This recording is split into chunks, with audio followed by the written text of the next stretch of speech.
जैसे ही व्यास जी कहें अब आगे कथा कल सुनाएंगे, तो मन घबराने लगे कि अब कैसे निकलेगी पूरी रात, कब तक। तब समझो कि हाँ, इतनी रुचि कथा के सत्संग के प्रति बढ़ रही है, तो समझो ठाकुर जी आपके द्वारा किए गए सब व्रत नियम अनुष्ठान सेवाओं को स्वीकार कर रहे हैं। कथा में कह करके आए थे 1 घंटे के लिए आएंगे, लेकिन 4 घंटे निकल गए, बीत गया, कब समय पता नहीं चला। समझो ठाकुर जी प्रसन्न है, आपसे राजी हैं। ठाकुर जी राजी नहीं होंगे ना, तो बाकी सब जगह मन लग जाएगा, कथा में मन नहीं लगेगा। क्योंकि कथा क्या है? आपके पूरे सुधार का मूल कथा है। आपके जीवन में सुधार, आपकी करनी में सुधार, आपकी बोली में सुधार, आपके मन में सुधार, आपकी वाणी में सुधार, विचारों में सुधार कथा से होगा। और उस कथा से आप सुधरो, ठाकुर जी चाह नहीं रहे। करते रहो नियम। अब नियम तो रावण भी बहुत करता, रोज त्रिपुंड लगाता था, रोज शंकर जी का अभिषेक करता था, रोज वेद अध्ययन करता था। अब वेद अध्ययन करता था कि नहीं ये तो नहीं पता, पर हाँ विद्वान तो था, लेकिन सत्संग नहीं करता। कभी नहीं सुना होगा कि रावण कथा सुनता था, नहीं सुनता था, रावण कथा नहीं सुनता था। और श्री हनुमान जी महाराज, प्रभु चरित्र सुनवे को रसिया, राम लखन सीता मन बसिया। हनुमान जी तो इतने रसिक हैं।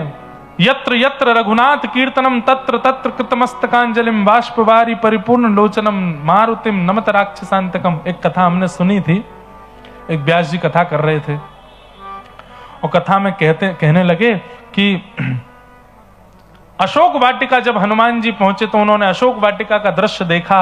ऐसे फल लगे थे, ऐसे वृक्ष लगे थे, ऐसे वहां राक्षस थे, वहां पर जो वृक्ष थे उनमें जो पुष्प थे उनका वर्ण जो था वो श्वेत रंग का था। हनुमान जी का मंदिर था जहां कथा चल रही थी।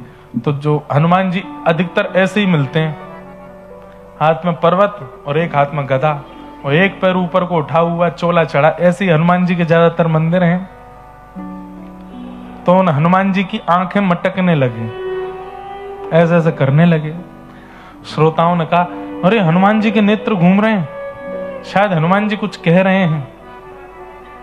पुजारी जी बोले, वो मेरी बात को प्रमाणित कर रहे हैं कि अशोक वाटिका के जो वृक्ष थे वहां पुष्प जो थे वो श्वेत थे। तो हनुमान जी की गदा नीचे आ गई। बोले नहीं नहीं, ये कुछ और कह रहे हैं। बोले नहीं नहीं, ये और प्रमाणित कर रहे हैं कि वो श्वेत ही थे। वो पर्वत नीचे धर दिया हनुमान जी ने। बोले अब तो ये पूर्ण प्रमाणित कर दिया कि मैं जो भी कथा सुना रहा हूं वो बिल्कुल सत्य। हनुमान जी प्रकट ही हो गए। बोले श्वेत नहीं थे वहां के पुष्प, मैं गया था, लाल वर्ण के पुष्प थे। व्यास जी बोले बाद में करेंगे, पहले सब प्रणाम कर लो। हनुमान जी आ गए प्रत्यक्ष। व्यास जी ने प्रणाम किया, सब श्रोताओं ने प्रणाम किया।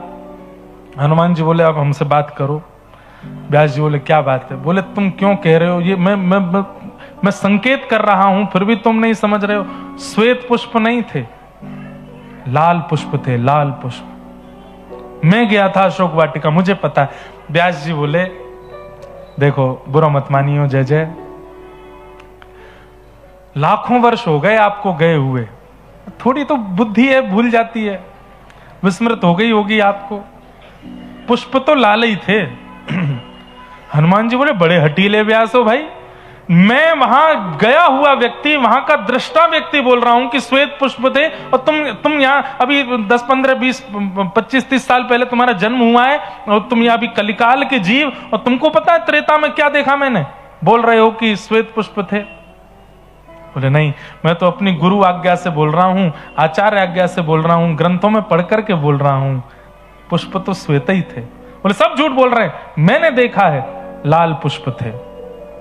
श्रोता बैठे बैठे आनंद ले रहे हैं, अब क्या होगा। बोले हम आपकी बात नहीं मानेंगे। तो हनुमान जी बोले तो हम भी तुम्हारी बात नहीं मानेंगे। बोले तो आप मत मानो, ये तो सब मानेंगे मेरी बात। हाँ भाई श्रोताओं बताओ, लाल पुष्प थे कि श्वेत पुष्प थे? सारे श्रोता बोले श्वेत पुष्प थे। हनुमान जी बोले मेरी गदा से डरो। हनुमान जी बोले कैसे मानोगे? बोले हम तो तब मानेंगे जब अशोक वाटिका में और जो था वो आके यहां प्रमाण दे। हनुमान जी बोले अशोक वाटिका का प्रमाण तो केवल सीता जी दे सकती हैं। हाँ, तो वही तो प्रार्थना कर रहे हैं, उनको भी बुला लो। और व्यास जी श्रोताओं से कह रहे हैं इसी जिद पे रहना कि पुष्प जो थे वो श्वेत ही थे। हनुमान जी बोले अभी रुको, अभी आता हूं। तुरंत साकेत पहुंच गए। राम जी, सीता जी, सब पूरा राम दरबार बैठा था। आइए आइए हनुमंत लाल, क्या समाचार लेके आए? बोले कि एक जंग छिड़ गई है नीचे, व्यास जी में और मुझ में जंग छिड़ गई है। बोले काय बात की जंग? बोले वो कह रहे हैं कि अशोक वाटिका के पुष्प जो थे वो श्वेत थे, और माँ आपको तो पता है, आप तो वहां रही, मैं भी आया था, वहां के पुष्प लाल थे। माँ, अब हनुमान जी उनसे पूछ नहीं रहे, कह रहे हैं सीधे आप चलो और माँ व्यास जी को प्रमाणित दे दो। वो मुझे झूठा ठहरा रहे हैं, और वो सारे श्रोता भी मुझको झूठा ठहरा रहे हैं। सीता जी बोली अब हम सौभाग्यवती नारी हैं, अकेली तो नहीं जाएंगी, अकेली थोड़ी जाती हैं कहीं भी। राम जी से पहले आज्ञा ले लो, राम जी जाएंगे तो हम जाएंगे। हनुमान जी गए, राम जी के चरण पकड़ लिए, दबान लगे। बोले क्या बात है? बोले थोड़ी देर के लिए हमको अपॉइंटमेंट दे दो एक, आप थोड़ी देर के लिए पृथ्वी पर चलो। बोले क्यों? पूरा बात बताया ऐसे। अरे तुम कथा में तुम्हारा विवाद हो गया, उसके लिए तुम हमको लेके जाओगे? आपको नहीं पता, बहुत बड़ी बात है। आप तो साकेत में रहते हैं, मैं पृथ्वी पर रहता हूं, कथाओं में ही मेरा जीवन जाता है, और वहां कथा में वो मुझे ही ठहरा रहे हैं गलत। मैं किस मुंह से वहां जाऊं और जाके चोला चढ़वाऊं फिर से? आप चलो।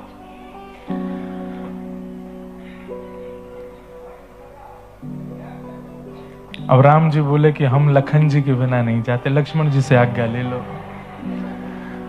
हनुमान जी लक्ष्मण जी के पास गए। लखन भैया, आप तो देखो, तुम सब जगह ले जाने की मत कहा करो, हैं ये कोई बात है? अब तुम्हारी छोटी सी बात के लिए हम प्रभु को नीचे लेके जाएंगे? भैया आप जो कहेंगे हम सब करेंगे, चरण पकड़ रहे हैं आपके, प्लीज 1 मिनट के लिए ले चलो। लखन जी बोले देखो, वन में बात अलग थी, अब भरत भैया भी बड़े हैं, भरत भैया से आज्ञा लिए बिना मैं नहीं जाऊंगा। भरत भैया के पांव पूजे, भरत भैया को मनाया। भरत भैया बोले शत्रुघ्न जी हम सबके छोटे हैं, मैं तो नंदीग्राम चला गया था 14 वर्ष के लिए, भैया वन में चले गए थे, लक्ष्मण जी भी वन में चले गए थे, अयोध्या में तो यही थे, तो जब से हम लोग लौट करके आए हैं तब से इन्हीं की चलती है, शत्रुघ्न जी जब तक नहीं बोलेंगे तब तक कोई नहीं जाएगा। हनुमान जी ने जाके शत्रुघ्न जी को मनाया, बड़ी मुश्किल से शत्रुघ्न जी माने। लेके आना था सीता जी को, पर कथा में श्रोता और वक्ता प्रतीक्षा कर रहे। देखते ही देखते शत्रुघ्न जी, भरत जी, लक्ष्मण जी, राम जी, सिया जी, संपूर्ण अयोध्यावासी वहीं प्रकट हो गए।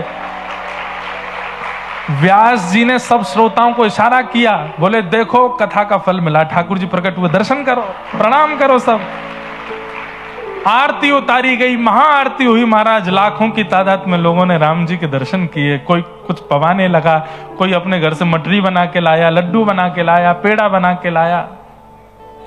हनुमान जी बोले ये सब क्या कर रहे हो? जिसके लिए आए हैं वो करो।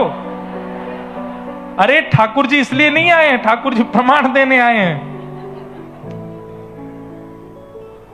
व्यास जी बोले पहले हमको अपने काम करने तो बाद ठाकुर जी बार बार थोड़ी आएंगे, बड़ी मुश्किल से मिले, चरण वरण धो धा के चरणामृत पी लिया, सब बिल्कुल आनंदित हो गए।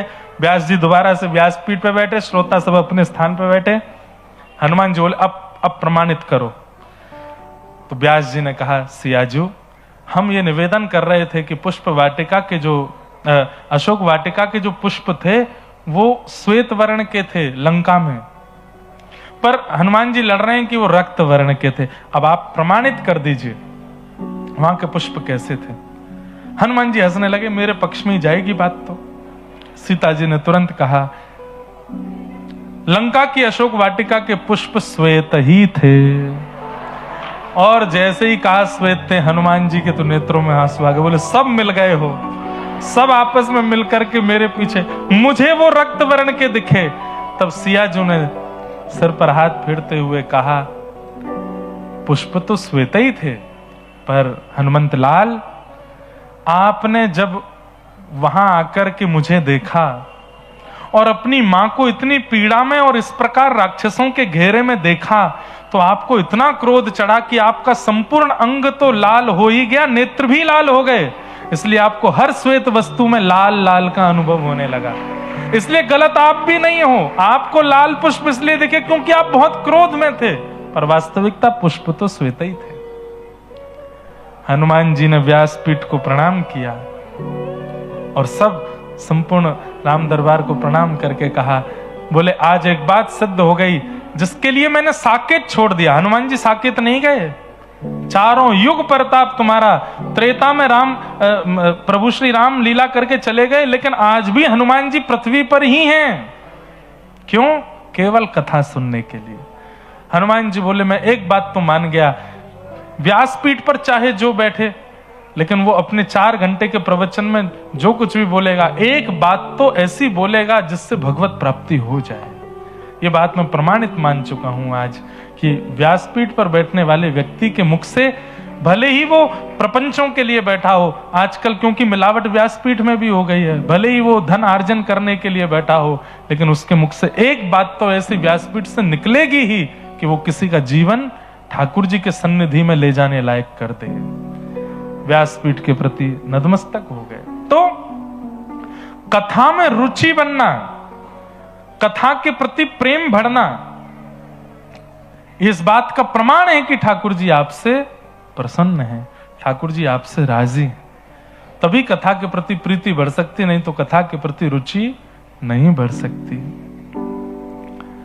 धर्मस्वनिष्ठितः पुंसां विश्वक्सेन कथा सुय नोत्पादयेदधिरतिं श्रमेवहि केवलम्।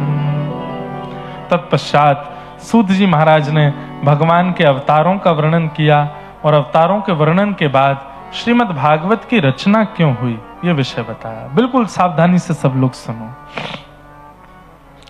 इदं भागवतं नाम पुराणं ब्रह्म संहितं उत्तम श्लोक चरितं चकार भगवान ऋषि।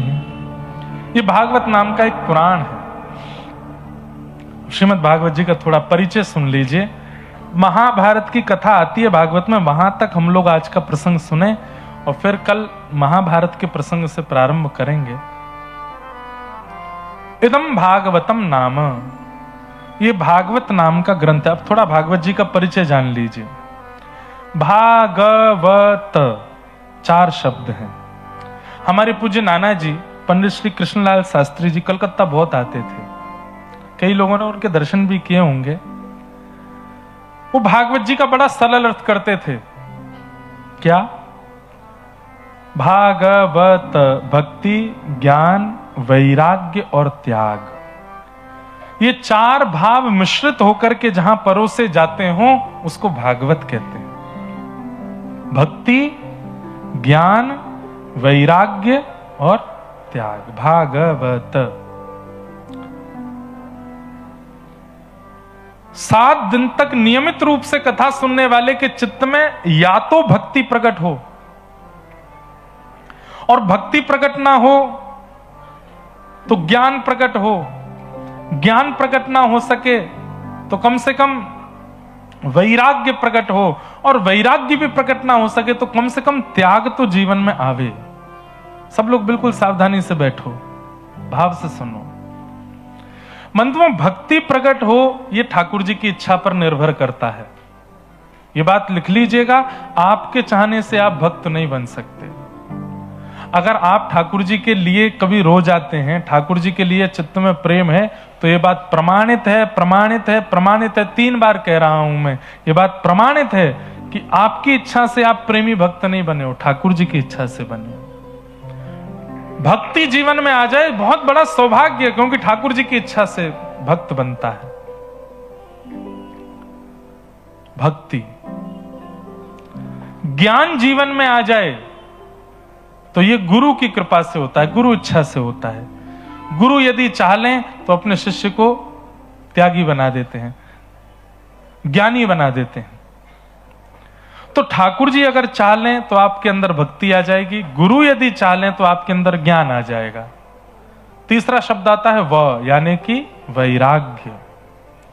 संसार यदि चाह ले तो आपको वैरागी बना देगा, ऐसी वास्तविकता चखाएगा कि आपको वैराग्य आ ही जाएगा।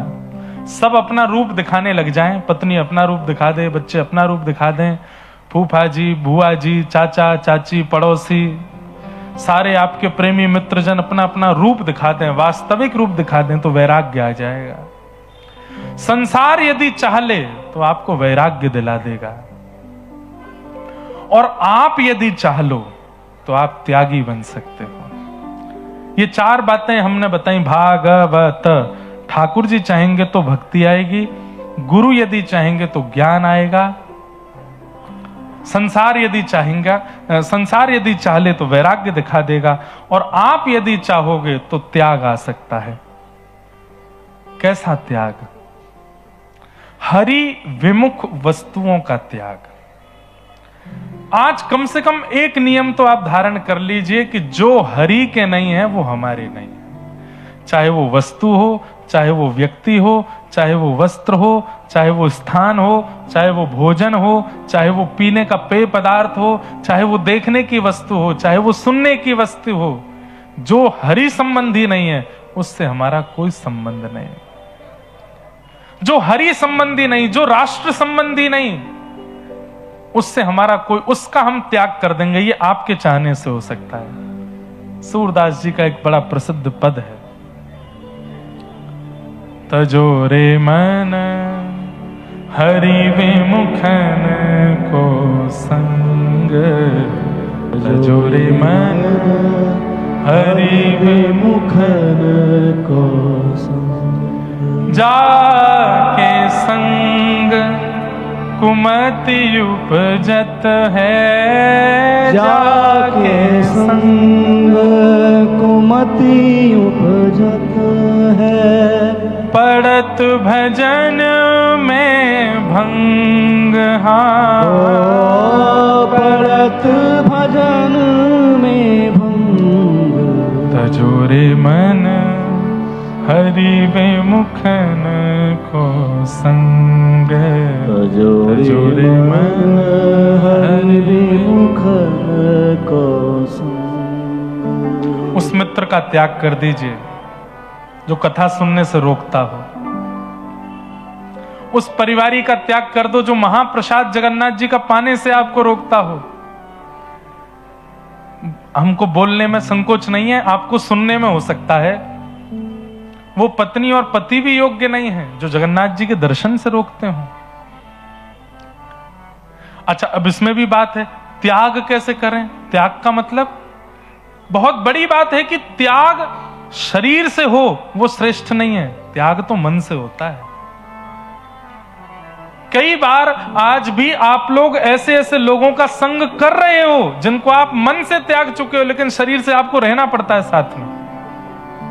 कई लोग यहां ऐसे बैठे हैं जो ऑफिस जाते हैं, कॉलेज जाते हैं, अपने काम पर जाते हैं, वहां बिल्कुल विपरीत लोग हैं, मांस मच्छी खाने वाले लोग हैं, हर प्रकार के दूषित वार्ता करने वाले लोग हैं। आप उनको चित्त से स्वीकार नहीं कर सके, लेकिन कर्म के लिए आप वहां जाते हो। मन से तो आप त्यागी चुके हो ना, मन से ही त्यागना है। जो हरि से संबंध बनाने में विमुखता प्रकट करता हो, हरि से मिलने में विमुखता प्रकट करता हो, मन से उसका त्याग करो। देवादिदेव महादेव शंकर ने सती का मन से त्याग किया था, तन से नहीं। जब जिद करने लगे कि जाना है यज्ञ में, महादेव ने कहा कि देवी तुम सब जानती हो वहां मेरा अपमान हो रहा है और मुझे बुलावा भी नहीं दिया, फिर भी तुम्हारी जाने की इच्छा है, सब जानते हुए भी जाना चाहती हो तो तुम जाओ। कहते हैं उसके बाद महादेव ने सन्मुख आसन रखा। जिस पत्नी का आसन वाम भाग में होना चाहिए उस पत्नी का आसन सन्मुख रखा। इसका मतलब क्या है? तन से त्याग नहीं किया पर मन से गतिविधियों में त्याग कर दिया। जो बगल में बैठने की अधिकारिणी थी उसको सामने बैठाया। इतने से ही सती समझ गई कि ये मेरा मन से त्याग कर चुके हैं। और भैया तन से छोड़े हुए वस्तु का फिर भी चिंतन बना रहता है। कई लोग मन से वस्तु का त्याग कर देते हैं पर चिंतन उसी का करते रहते हैं। लेकिन तन से त्यागी हुई वस्तु का चित्त में चिंतन चला रहता, पर मन से जो चला गया है वो बगल में भी बैठा हो तो भी उसका स्मरण नहीं बनता। इसलिए मन से छोड़ना है। तो तजोरे, तन नहीं कहा, सूरदास जी कह रहे हैं तजोरे मन हरि विमुखन को संग। 2 फोन रखिए अपने पास में। एक फोन में केवल कार्य, जहां आपका कार्य भूमि है, कार्य क्षेत्र, वहां के लोगों को नंबर दिया कीजिए, और एक फोन में उनको नंबर दो जो हरि से जोड़ने वाले और हरि से मिलवाने वाले ऐसे मित्र हैं, ऐसे संबंधी, ऐसे रिश्तेदार, ऐसे नातेदार। या फिर अब 2 फोन नहीं रख सकते तो व्हाट्सएप पे 2 ग्रुप बना लो। एक ग्रुप में तो उनको रखो जो सारी संसारी बातें करते हैं, और उस ग्रुप को रखो म्यूट मोड पे, पता ही नहीं चलता मैसेज कब आता है। और एक ग्रुप बनाओ सब परिवार में भी, बुआ जी का बेटा है वो कथा सुनता है, उसको जोड़ो। हमारी पत्नी के परिवार में से कोई है, उसको जोड़ो। जो सत्संग भक्ति से प्रेमी हो उनको उसमें जोड़ो। उसको नोटिफाई मोड पर रखो कि रात में 2 बजे भी मैसेज करें तो हमको पता चले। उनसे संबंध रखो और उनका त्याग करो जो हरि विमुख करते।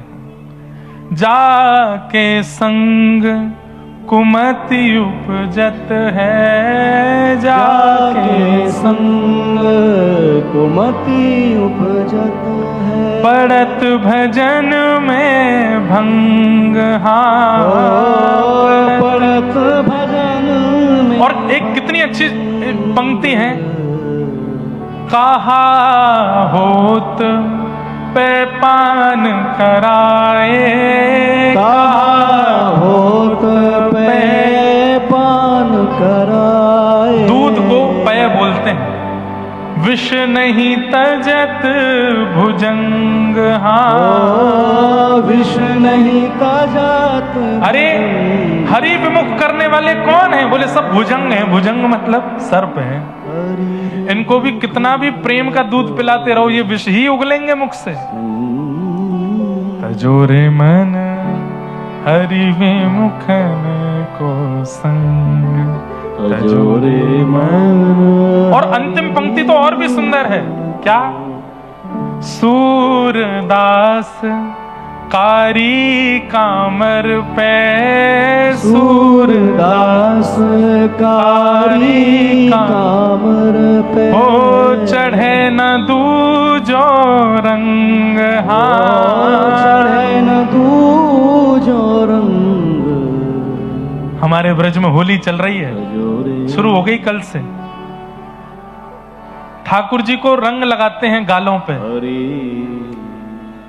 बंधुओं, ये वसंत के बाद 40 दिन जो है ना, ये भक्तों के लिए क्यों है? भक्तों को अधिकार चरण छूने का है, गाल छूने का नहीं है। ठाकुर जी के गाल छूने का अधिकार हम लोगों को नहीं है, पर ये 40 दिन ठाकुर जी हमको अधिकार देते हैं कि चलो अब तुम मेरे गाल भी छू लो। तो हम ठाकुर जी के गाल छूते हैं, रंग लगाते हैं। लेकिन रंग लगने के बाद भी रंग की शोभा ठाकुर जी के गाल पे जाके बढ़ती है। ठाकुर जी की शोभा रंग से नहीं बढ़ती। रंग सुंदर लगने लगता है जब वो ठाकुर जी के अंग पर लग जाता है।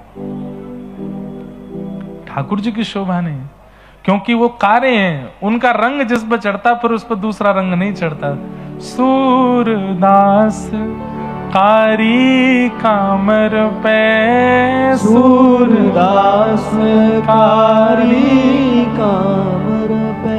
चढ़े न दूजो रंग। हाँ, चढ़े न दूजो रंग।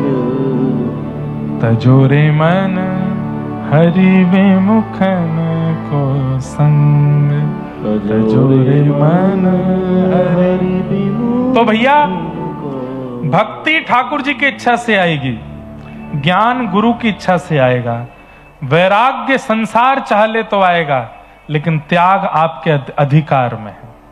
आप अभी इसी वक्त कथा की आरती होने से पहले भी त्याग कर सकते हैं उनका, उस वस्तु का, उस व्यक्ति का, उस व्यवहार का, उस स्थान का जो हरि मिलन में बाधा बनता हो।